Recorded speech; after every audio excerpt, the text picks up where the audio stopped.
हमारा सबका यहाँ इकट्ठे होने का मकसद विधानसभा के चुनाव है और ये अवसर जो हमें मिल रहा है, जो मौका हमें मिल रहा है, ये हमारी 10 साल की तपस्या के बाद मिल रहा है। हमारा आखिरी विधानसभा का जब चुनाव हुआ था तो वो 2014 में हुआ था और 14 के बाद यहाँ के जो हालात बने, उन हालात में जम्मू कश्मीर में चुनाव नहीं हो पाए। जम्मू कश्मीर में ऐसे हालात नहीं थे कि चुनाव हो पाते। आज हम लोग खुशकिस्मत हैं कि ये मौका फिर से एक काफी अरसे के बाद हमें मिला है कि हम अपने प्रतिनिधि, अपने नुमाइंदे खुद चुन के भेजें जो आपकी तकदीर का फैसला कर सके। मेरे बहनों,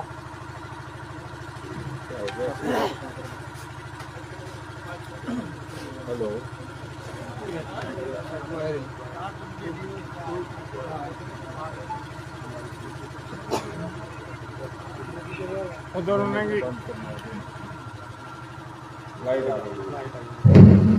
मेरी बहनों, ये बहुत शुभ अवसर है कि अब हमें ये मौका मिला है 10 साल के बाद कि हम अपना नुमाइंदा खुद चुन के भेजें।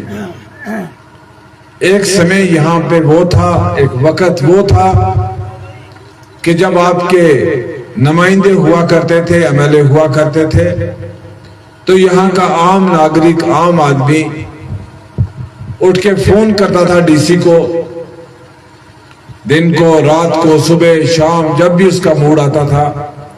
बिजली बंद हो तो फोन करता था, पानी बंद हो तो फोन करता था, सड़क बंद हो तो फोन करता था।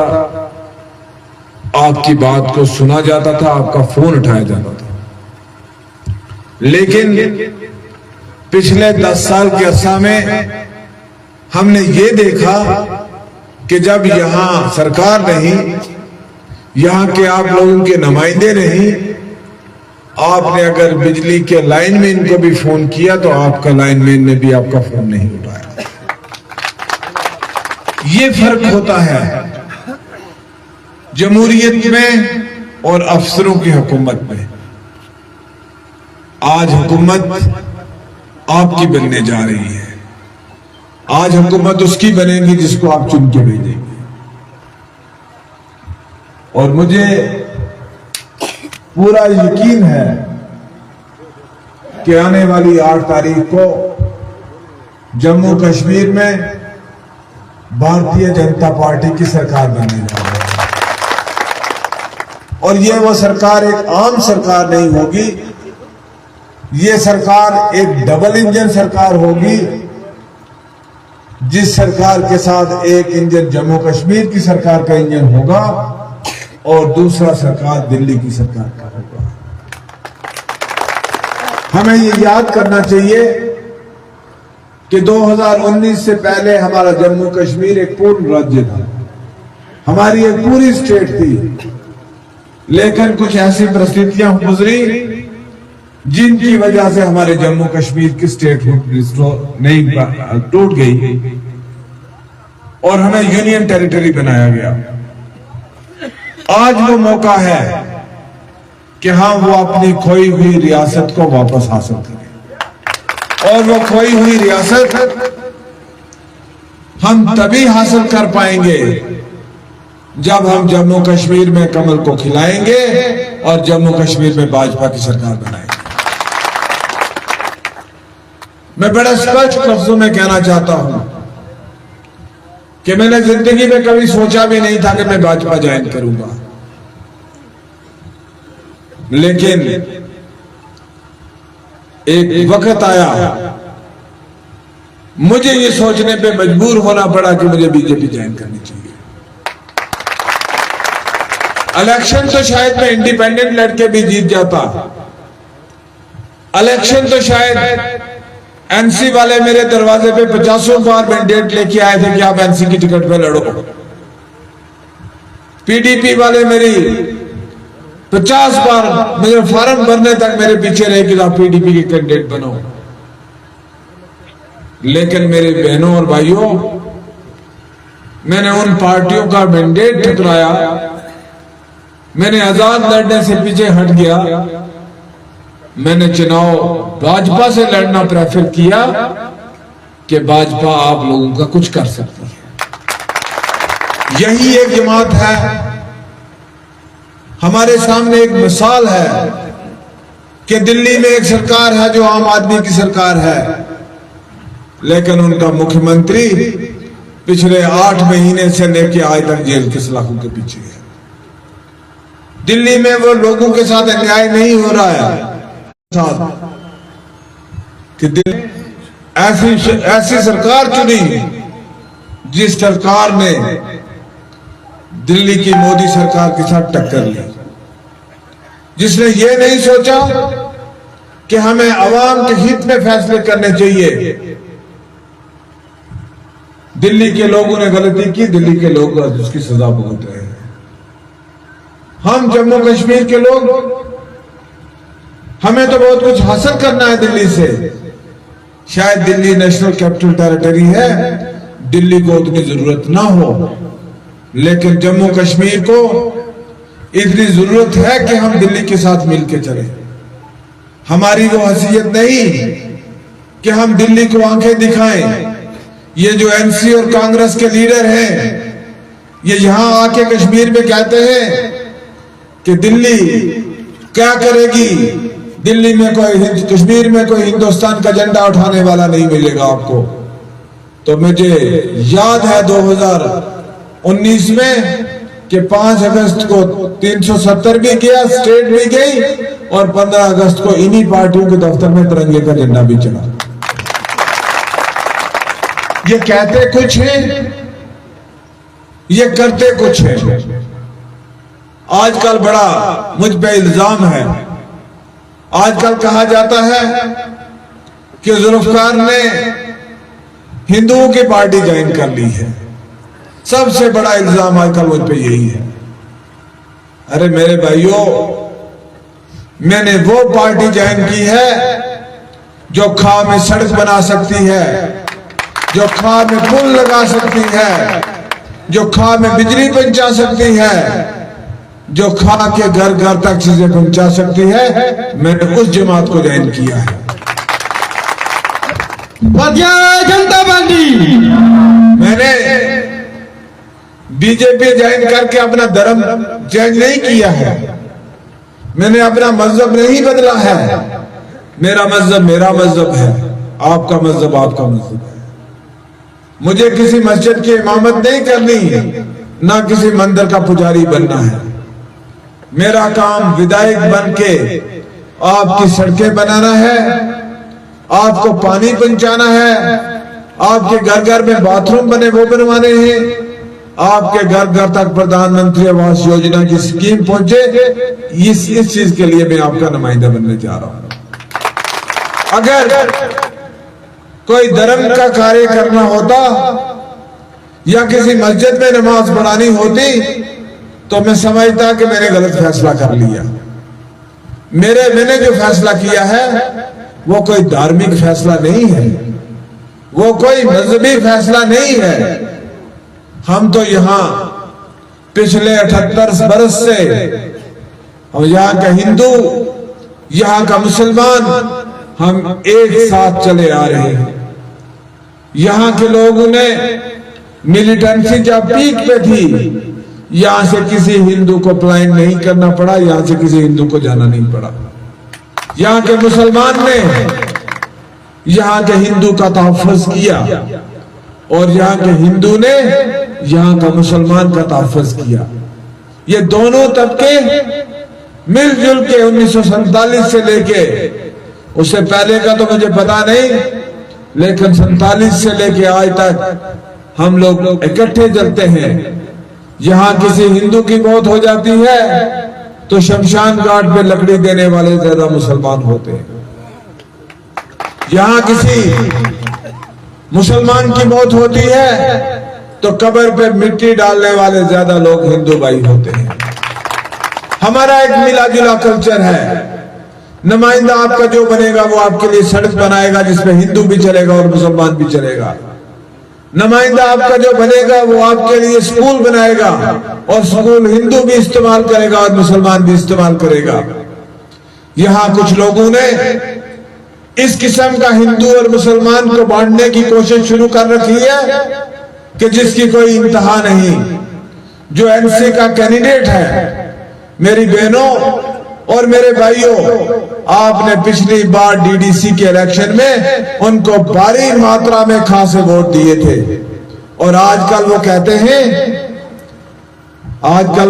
हैं यहां अगर इसको जुल्फकार को वोट दिया या बीजेपी को वोट दिया, कमल पे मोहर लगाई तो यहां के मुसलमानों को हिंदू निकाल देंगे। मेरी बहनों, जब आपने पिछली बार उनको वोट दिया डीडीसी के इलेक्शन में तो उस वक्त तो हिंदू बड़े अच्छे लग रहे थे। आज हिंदुओं से नफरत क्यों कर रहे हैं? क्योंकि आज हिंदू उनको वोट देने नहीं जा रहे, इसलिए हिंदुओं के साथ नफरत है। वो कहते हैं कि ये हिंदू यहां से मुसलमानों को निकाल के बर्मा जैसे हालात पैदा करेंगे यहां पे। अरे शर्म करो, तुम तो आज भी डीडीसी हो, इन हिंदुओं के वोटों पे हो जिनसे तुमने वोट लिए थे पिछले बार। किस मुंह से तुम ये बात कहते हो? तुम्हें अगर डीडीसी का मेंबर बनाया तो यहाँ खा और जमोला की हिंदू आबादी ने बनाया और आज तुम खा और जमोला की हिंदू आबादी का अपमान कर रहे हो, बेइज्जती कर रहे हो। तुम ये बात कहते हो कि हिंदुओं का क्या है, हम हिंदुओं को शराब की बोतल पे खरीद लेंगे। हम धर्म की बात नहीं करते, ना हम धर्म की राजनीति करते हैं, लेकिन ना मैं यहां किसी मुसलमान का अपमान बर्दाश्त कर सकता हूं, ना यहां पे किसी हिंदू का अपमान बर्दाश्त कर सकता हूं। मेरे लिए यहां का हिंदू भी उतना इंपॉर्टेंट है, यहां का मुसलमान भी उतना इंपॉर्टेंट है। हमने हर धर्म के आदमी को साथ लेके चलना है। मैंने कोई मस्जिद में नमाज नहीं पढ़ानी, ना मंदिर में जाके पूजा करवानी है। मैंने यहाँ पे सड़कें बनानी है, पानी लगाना है, बिजली लगानी है। बात मीटिंगें करते हो, जब तुम्हारा धर्म कुछ नहीं, जिसका ये धर्म नहीं, जिसको अपनी मां के दूध की लाज ना हो, उसका धर्म कौन सा है? पहले तो मैं ये जानना चाहूंगा कि जिस आदमी को अपने बुजुर्गों की इज्जत ना हो, जिस आदमी को अपने मां के दूध की लाज ना हो, ऐसा आदमी का धर्म कौन सा हो सकता है? ना तो वो हिंदू हो सकता है, ना मुसलमान हो सकता है। मेरे मजहब में, इस्लाम में कहा गया है कि मां के कदमों के नीचे जन्नत होती है। हिंदुओं के धर्म में कहा गया है कि मां के कदमों के नीचे स्वर्ग है। जो लोग मां की कदर नहीं करते, वो मेरी खा की बहनों की क्या इज्जत करेंगे? कर पाएंगे बहनों? आप बताइए, नहीं कर पाएंगे। खा के आपके मसाइल के लिए, आपकी मुश्किलात के हल के लिए और इस इलाके की डेवलपमेंट के लिए जो इलाकाई जमातें हैं, चाहे वो एनसी है या कांग्रेस है या यहाँ पे पीडीपी है, वो जमातें लोगों को मजहब के नाम पे, जात के नाम पे, इमोशन के नाम पे, 70 के नाम पे, 370 के नाम पे, स्टेट के नाम पे एक्सप्लॉइट करते हैं।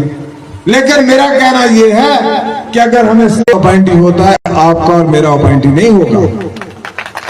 लिहाजा हमारा यही मानना है, मेरा यही यकीन है कि हमें जो हासिल करना है, इस इलाके की खूबसूरती को देखें या हमारे बीच में पहुंचा है।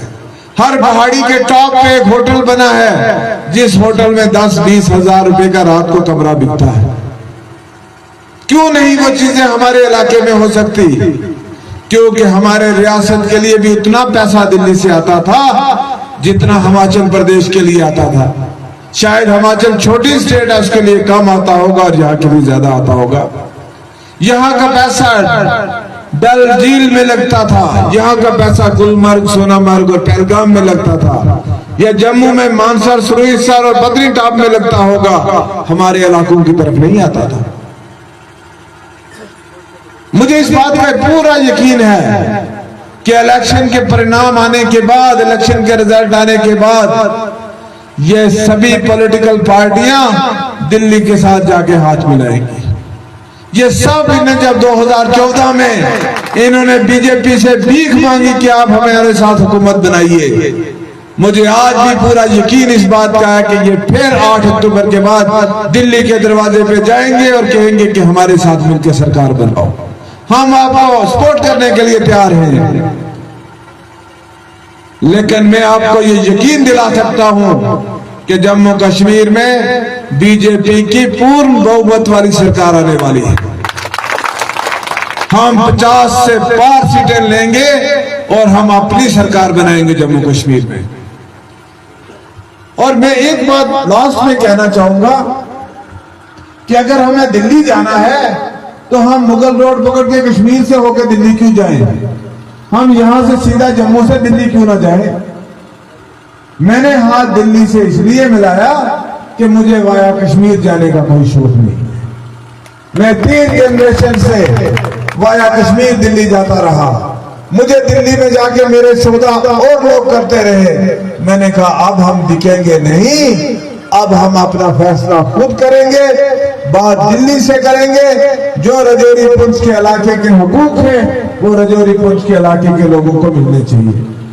इसीलिए मैंने ये निर्णय लिया है और ये निर्णय बहुत कठिन, और मुझे इस बात का पूरा यकीन है कि आने वाले समय में इस फैसले का बहुत सारा असर जो है आपको देखने में मिलेगा। यहाँ की डेवलपमेंट, यहाँ का टूरिज्म, आप लोगों की इक्तिसादी हालत, यहाँ की तामीर और तरक्की यहाँ आप आने वाले 6-8 महीनों में देखोगे।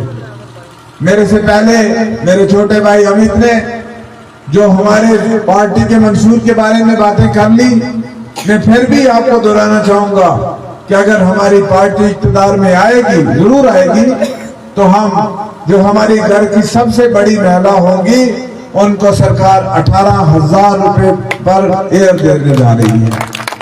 हमारे बच्चे जो कोचिंग लेना चाहे मेडिकल और इंजीनियरिंग के लिए, उनको 10,000 रुपए जो है वो उनको कोचिंग के लिए देगी।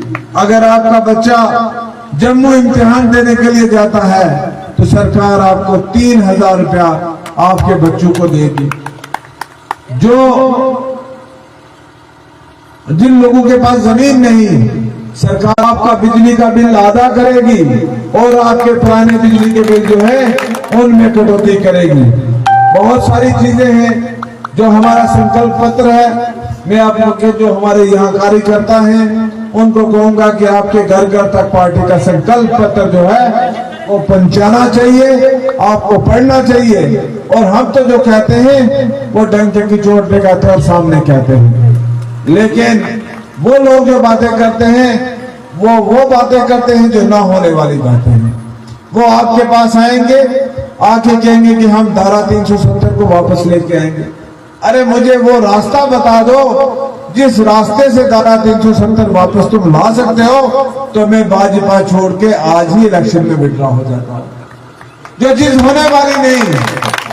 आपने ये भी कहा था कि हम अटानवी लाएंगे वापस, हम 1953 की पोजीशन को बहाल करेंगे। फिर आपने ये भी कहा कि हमने सियासी आवारागर्दी की है। तो लिहाजा उनका कहना, उनके करने और कथनी और करनी में बहुत अंतर है, बहुत फर्क है। लिहाजा आपको उनकी झूठी बातों में नहीं आना चाहिए। तो मैं अपनी बहनों से, अपने भाइयों से, खा के हर नागरिक से, हर वोटर से मोदबाना अपील करता हूं कि कमल के फूल को नहीं भूलना। जब 25 तारीख का दिन आएगा तो आपको सिर्फ और सिर्फ क्या नजर आना चाहिए? आवाज में सुनाई नहीं दे रही। कमल का फूल, वादा है ना? पक्का हाथ उठा के बता दीजिए, कमल के फूल पे ही मोहर लगाओगे, बटन उंगली दबाओगे। बहुत बहुत धन्यवाद, शुक्रिया।